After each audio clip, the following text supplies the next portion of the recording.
아직까지는 이 인사가 통할 것 같습니다. 새해 복 많이 받으세요. 같이 인사하겠습니다. 새해 복 많이 받으세요. 새해 복 많이 받으세요. 이렇게 밝게 웃으시면서 인사하시는 모습을 보니까 제 마음도 따뜻해집니다. 저는 어렸을 때 잠시 부모님을 잃었던 기억이 있습니다. 7살 정도였던 것 같은데요. 사람들이 많이 몰려있는 장소에 가는데 그때 어머니 손을 꼭 붙잡고 있었습니다. 시골 마을에서 농촌 풍경만 보다가 도시로 나가서 이제 어머니 손을 꼭 붙잡고 가는데 신기한 것들이 너무 많아가지고 두리번두리번 거렸습니다. 한참 두리번거리면서 손을 잡고 가고 있는데 중간에 잡았던 손을 잠시 놓치고 다시 손을 잡았는데 그만 그 손은 어머니 손이 아니라 다른 아주머니 손이었습니다. 잡고 있던 손이 어머니 손이 아니라는 사실을 깨닫고 엉엉 울면서 엄마를 찾았습니다. 엄마 하면서 엄마를 찾는데 어머니도 바로 돌아서셔서 음무가 하면서 이제 어머니가 저를 막 찾으시는 거예요. 제 이름을 얼마나 부르셨는지 모르겠습니다.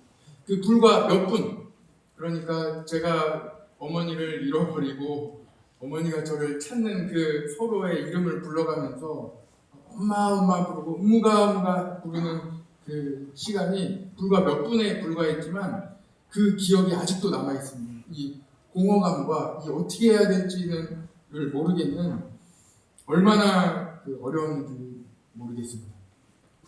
저희 어머니가 5번 유산하시고 저를 낳으셨거든요. 그래서 제가 귀한 아들입니다. 귀한 아들이라 아마 그렇게 목 놓아 저를 찾으시지는 않았을 겁니다. 이 부모에게 자녀는 소중하기 때문에 그렇습니다. 자녀는 부모에게 목숨과도 바꿀 수 있는 세상에서 가장 소중한 존재입니다. 오늘 우리 경북 신도청교회 함께 예배드리는 모든 성도들은 하나님 아버지의 마음, 지금도 목 놓아 우리를 찾고 계시는 하나님 아버지의 마음을 알게 되시기를 축복합니다. 오늘 말씀을 들으시면서 하나님께서 여러분들을 얼마나 사랑하시는지 깨닫는 은혜가 있기를 소망합니다. 오늘은 예수님께서 들려주시는 복음의 메시지에 귀 기울여 보겠습니다. 먼저 오늘 말씀에는 두 아들 중에 둘째 아들이 등장합니다. 둘째 아들은 아버지에게 받을 유산, 아버지의 재산 중에 자기가 받아야 될 유산을 미리 달라고 청원합니다. 그리고 그 유산을 받아서 그 많은 돈을 가지고 해외로 떠납니다. 역시 해외에 간 아들은 화랑방탕하여 모든 재산을 탕진하고 말았습니다.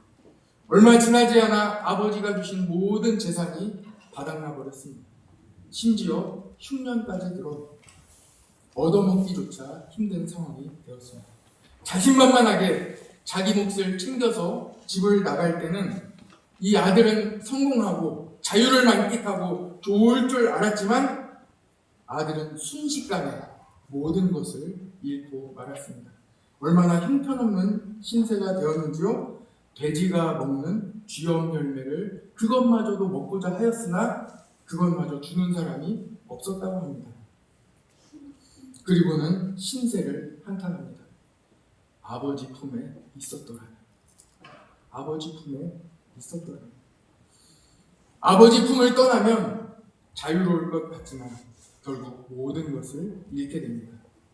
많은 분들이 부모님이 살아 생전에는 소중함을 잘 모르다가 부모님을 천국에 떠나보낸 뒤에 후회한다고 합니다. 오늘 예배를 마치시고 가능하신 분들은 부모님께 전화 한 통씩 드리면 좋을 것 같습니다. 아버지는 아들이 떠난 그 순간으로부터 계속해서 아들이 오기만을 기다리고 있습니다.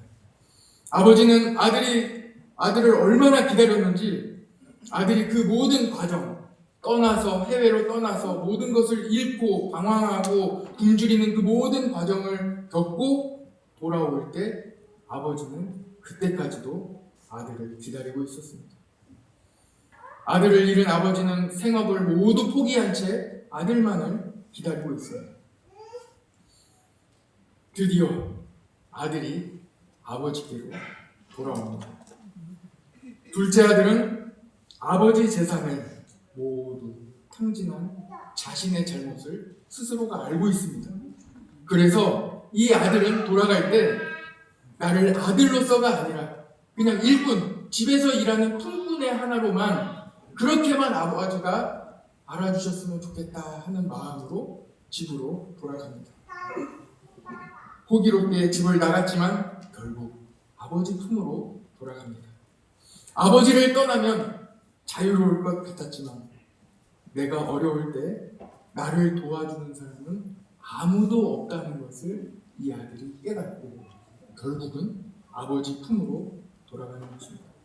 지난주일 제가 간증을 하면서 폐색전증에 걸렸던 저희 아내 간증을 했더니 몇 분들이 조심스럽게 저한테 물어보셨습니다. 지금 살고 있는 아내가 그 아내가 맞는지. 그래서 제가 설명한다고 하긴 했는데 할렐루야. 맞습니다. 하나님이 살려주셨습니다. 그래서 지금 기적으로 살아나서 아내와 잘 살고 있습니다. 정말 어려움에 빠지면 도와줄 사람이 아무도 없습니다. 아무도 없습니다. 누군가 한 사람 나를 도와줄 수 있을 것 같지만 아무도 없어요. 정말 어려움에 빠지면 그 밑바닥 인생 가운데에는 아무도 도와줄 사람이 한 명도 없습니다. 부모님도 저를 도와주실 수 없고 의사 선생님도 안 된다는 이야기입니다. 더 이상 어렵다는 사망 선고를 앞두고 더 이상 어렵다는 이야기만 할 뿐 더 이상 아무도 저를 도와줄 사람이 아무도 없습니다. 그제서야 우리는 알게 됩니다. 아, 하나님이 나를 도와주시다. 저는 19살 때부터 설교를 했습니다.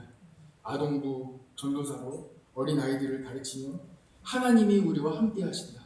하나님이 나를 도와주신다. 예수님 잘 믿어야 된다 설교했습니다. 그러나 진짜로 제가 어려울 때 그 밑바닥에서 아무도 도와줄 사람이 없을 때 그때서야 메아리처럼 제가 설교했던 그 말씀이 다시 돌아오는 겁니다. 아무도 도와줄 사람이 없을 때 그때 하나님이 도와주십니다. 하나님이 도와주십니다.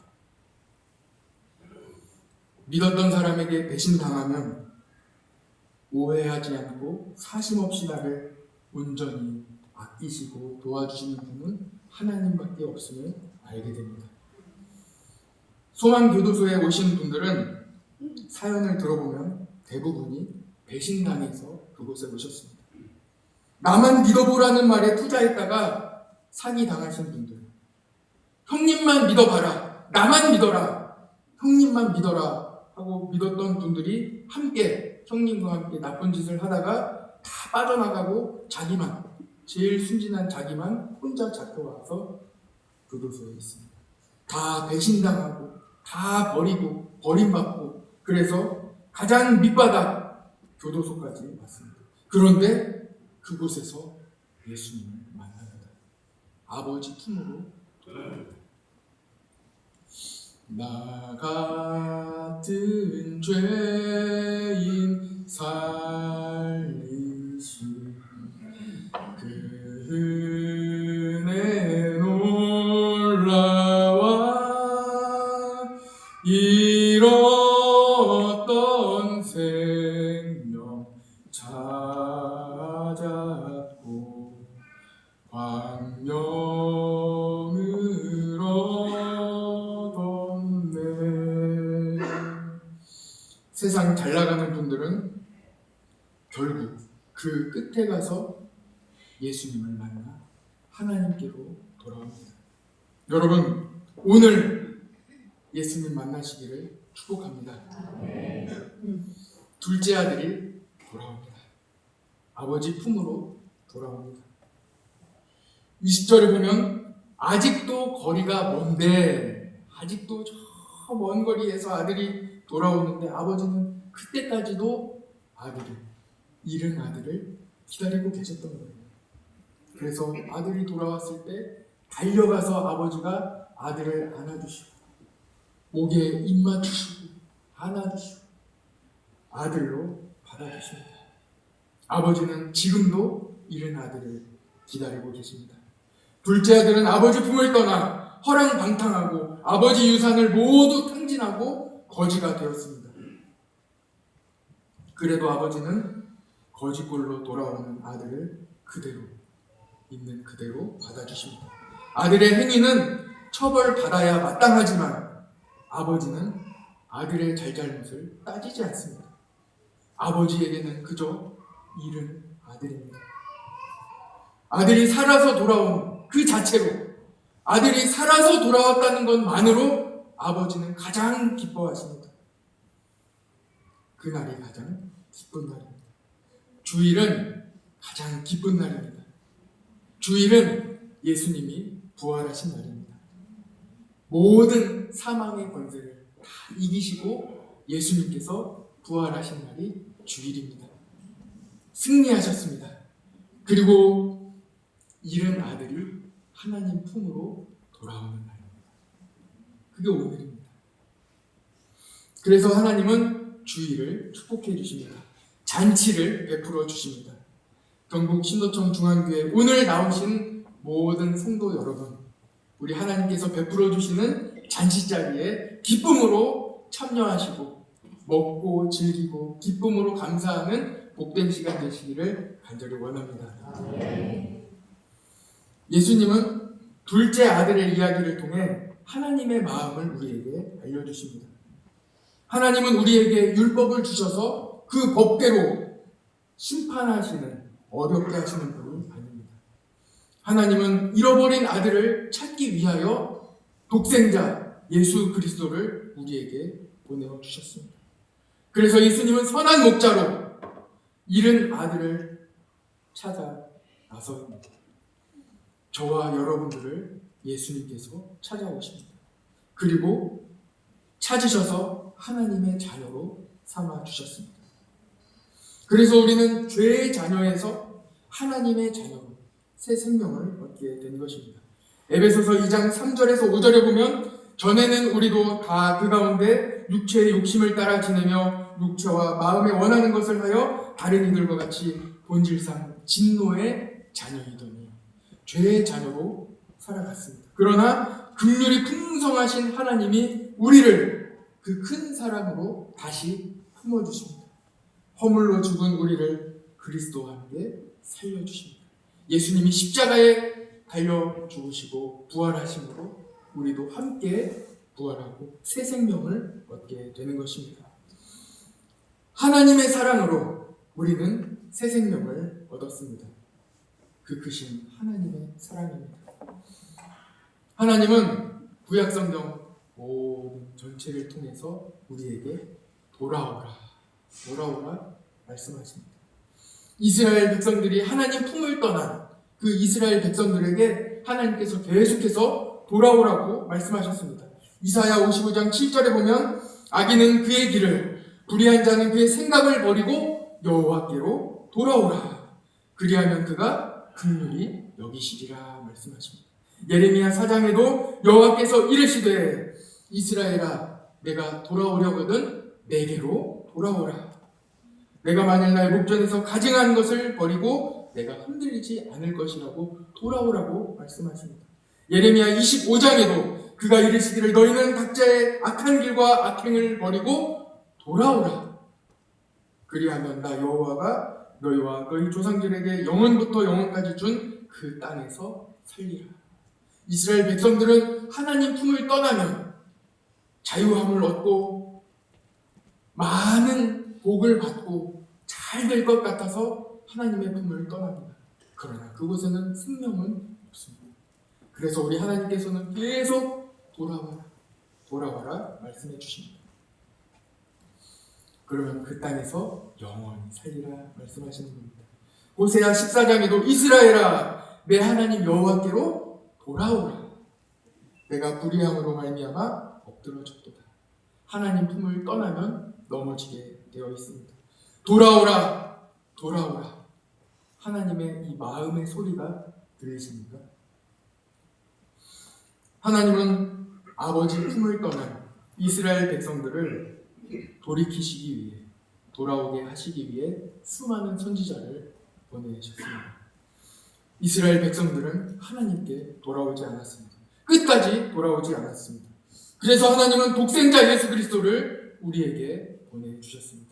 요한복음 3장 16절에 하나님이 세상을 이처럼 사랑하사 독생자를 주셨으니 이는 그를 믿는 자마다 멸망하지 않고 영생을 주려 하심이라고 말씀하고 있습니다. 하나님이 그 아들을 세상에 보내신 것은 세상을 심판하려 하심이 아니요 그로 말미암아 세상이 구원을 받게 하려 하심이라고 말씀해 주십니다. 예수님이 이 땅에 오신 목적은 잃어버린 아들을 직접 찾으러 오신 것입니다. 잃은 아들을 찾기 위해, 살리기 위해 십자가를 지셨습니다. 그리고 아들이 지은 모든 죄를 대신해서 십자가를 지신 것입니다. 그리고 아들이 돌아오기만을 기다리고 계십니다. 하나님은 잃은 아들이 어떤 죄를 지었을지라도 무조건 안아주십니다. 이사야 1장 18절에 보면 여호와께서 말씀하시되 오라 우리가 서로 변론하자. 너희 죄가 주홍 같을지라도 눈과 같이 휘어질 것이요 진홍같이 붉을지라도 양털같이 희게 되리라 말씀하십니다. 아버지께로 돌아오십시오. 어떤 죄가 있을지라도 예수 그리스도의 보혈의 피로 눈과 같이 흰 눈과 같이 양털같이 씻어 주십니다. 아버지께로 돌아오신 분들은 죄의 자녀로 살지 마시고 빛의 자녀로 사시기를 바랍니다. 세상을 밝게 비추십시오. 우리는 할 수 없습니다. 그러나 하나님의 능력으로 우리는 예수 그리스도의 빛을 세상에 비출 수 있습니다. 하나님은 나를 살리시기 위해 예수 그리스도를 우리에게 보내주셨습니다. 그래서 예수님이 오심으로 우리는 새 생명을 얻었습니다. 저는 이 천국 소망을 진짜로 품고 살아가시는 분을 만난 적이 있습니다. 고3 아들을 먼저 세상을 떠나 천국에 보낸 부모님입니다. 아들이 고2 때 갑자기 병에 걸렸습니다. 아들과 병원에서 지내고 있는데 병원에서 전도하시는 이 권사님의 전도를 받아 예배를 드리게 되었습니다. 복음을 듣고 아들과 온라인으로 핸드폰으로 예배를 드리기 시작했습니다. 비록 병실에서 예배를 드렸지만 투병 중인 아들은 예수님을 만났습니다. 예수님을 구주로 고백하고 병상에서 세례를 받았습니다. 아들은 결국 1년의 투병 생활 끝에 천국에 갔습니다. 저는 그 부모님과 함께 아들의 장례를 치렀습니다. 입관식에 들어가 차갑게 얼어있는 이 아들의 얼굴을 어루만지며 천국에서 다시 만나자고 아들에게 이야기합니다. 사랑하는 아들을 천국에서 만날 그날을 기대하며 이야기하는 그 부모님의 모습을 보고 저는 너무나도 부끄러웠습니다. 저 부모님만큼 실제로 천국을 바라보며 살아가는 분을 지금까지 만나본 적은 없습니다. 그분에게 천국은 이상적인 것이 아닙니다. 실제 하는 것입니다. 천국은 진짜로 있는 곳입니다. 그리고 반드시 아들을 만날 하나님의 나라입니다. 그분들이 소망하는 천국은 이론적으로, 신학적으로, 무슨 학문적으로 풀어놓은 그런 곳이 아닙니다. 살아계신 하나님이 계십니다. 예수 그리스도가 통치하는 곳, 그곳이 바로 천국입니다. 장례 이후로 그분들은 교회에 등록하시고 예배를 잘 드리셨습니다. 얼마나 사모함으로 교회에 나오셨는지 모릅니다. 이따금 그분들이 너무나도 교회를 사모하셔서 교회에 자주 나오셔서 저녁 식사하시고는 꼭 교회 오셔서 교회를 몇 바퀴씩 돌고 기도하시고 그렇게 가시는데 그분들을 만났을 때 참 밝게 웃으면서 인사해 주시던 그 모습이 아직도 눈에 선합니다. 여러분, 천국은 이론이 아닙니다. 지식이 아닙니다. 천국은 예수님을 구주로 고백하는 하나님의 자녀들이 가는 곳입니다. 그곳에서 우리는 기다리고 계신 하나님 아버지의 품을 만날 것입니다. 어린 양 예수 그리스도를 만날 것입니다. 그리고 이 땅에서 복음을 가지고 복음을 전하며 복음으로 살아간 모든 우리의 날들이 보상받을 것입니다.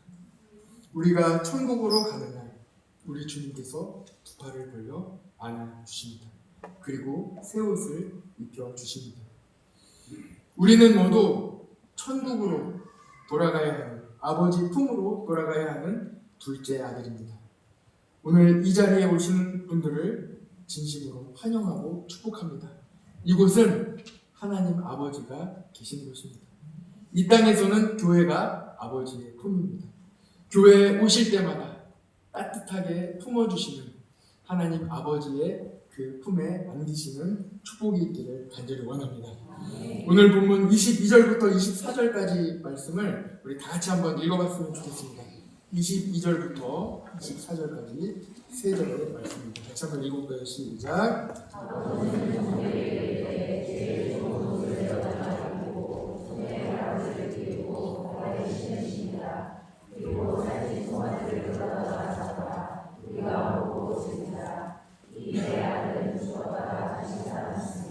내가 잃었다가 다시 얻었노라 하니 그들이 즐거워하더라. 아멘. 오늘 이 말씀을 통해서 아버지 품으로 돌아온 둘째 아들을 아버지가 얼마나 기뻐하시는지 그 마음이 여러분들에게 같이 느껴지시면 참 좋겠습니다. 둘째 아들은 아버지 재산을 다 탕진했습니다. 그러나 이 아버지는 돌아온 아들에게 옷을 입혀주시고 가락지를 띄워주시고 신을 신겨주십니다. 과거를 묻지 않습니다. 완벽하게 이 둘째 아들을 아들로 삼아주십니다. 여러분, 하나님 아버지 때 돌아오십시오. 하나님은 과거를 묻지 않으십니다. 그리고 우리 모든 성도님들을 완벽하게 하나님의 자녀로 삼아주십니다. 그래서 성도는 더 이상 과거에 얽매일 필요가 없습니다. 아버지 품에 돌아올 때 모든 과거로부터, 죄로부터 자유함을 얻습니다. 갈라디아서 5장 1절에 보면 그리스도께서 우리를 자유롭게 하시려고 자유를 주셨으니 그러므로 굳건하게 서서 다시는 종의 멍에를 매지 말라고 말씀하십니다. 혹시 여러분 중에 오늘 이런 말씀을 듣고 조금 불편하신 분들도 계실지 모르겠습니다. 과거의 모든 죄를 다 사해 주신다고 말씀하시니까 마음속에 아주 그 나쁜 놈이 떠오르시는 분들도 계실 수 있습니다. 아마 그분들은 제 말이 어떤 말씀인지 아실 겁니다. 하나님께서 그 사람마저 용서해 주신다면 그러면 나는 어떻게 살아야 되는가? 어떻게 하나님을 바라봐야 되는가? 오늘은 이 둘째 아들의 말씀을 들었는데요. 그래서 다음 주에는 첫째 아들의 말씀을 들으려고 합니다. 오늘 다 들을 수가 없기 때문에 설교를 시리즈로, 오늘은 주보 보시면은 1, 로마로 1 이렇게 써 있거든요. 1탄, 다음 주에는 2탄.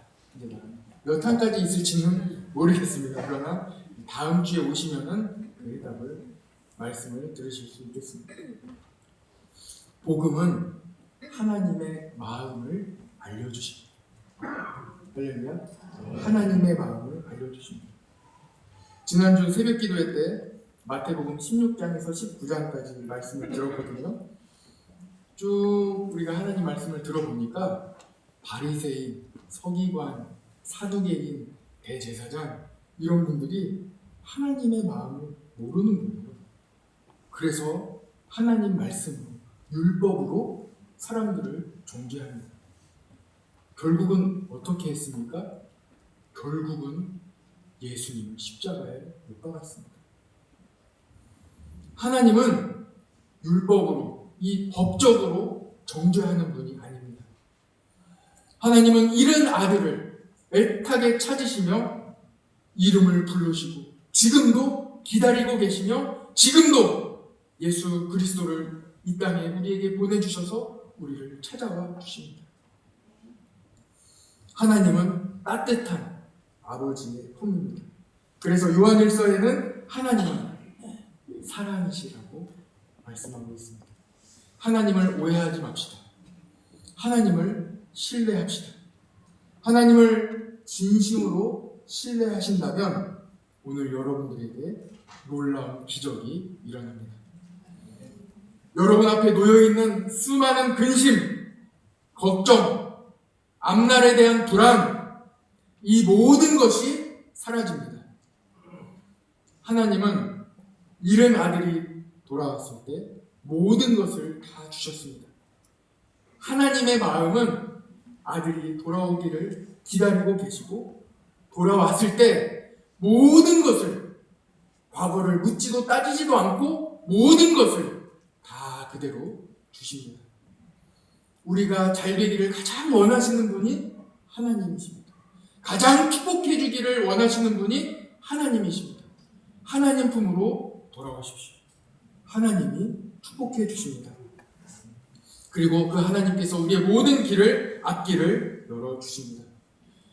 철로 역정에서 크리스천은 출발할 때부터 계속해서 이 등에 무거운 짐을 지고 있습니다. 믿음으로 걸어가고는 있지만, 믿음의 길을 걸어가고는 있지만 이 순례자의 등에는 산더미만한 이 짐이 가득 지워져 있습니다.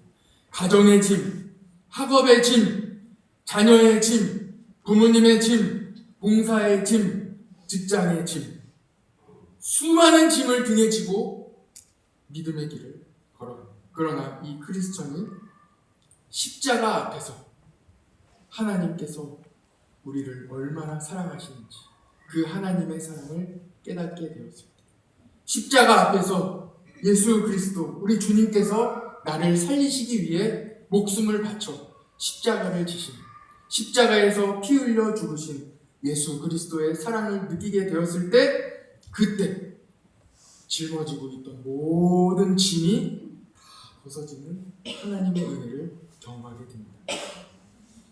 내 모든 시험 무거운 짐을 주 예수 앞에 아뢰이면 근심에 쌓인 날 돌아보사 내 근심 모두 맡으시네. 무거운 짐을 나 홀로 지고 견디다 못해 쓰러질 때 불쌍히 여겨 구원해 주니 은혜의 주님 오직 예수. 우리 함께 해볼까요?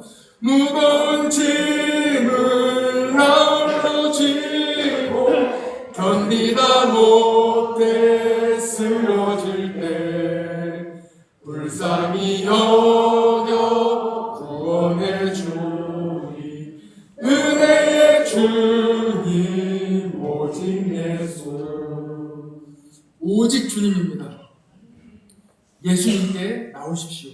아버지 품으로 돌아오십시오.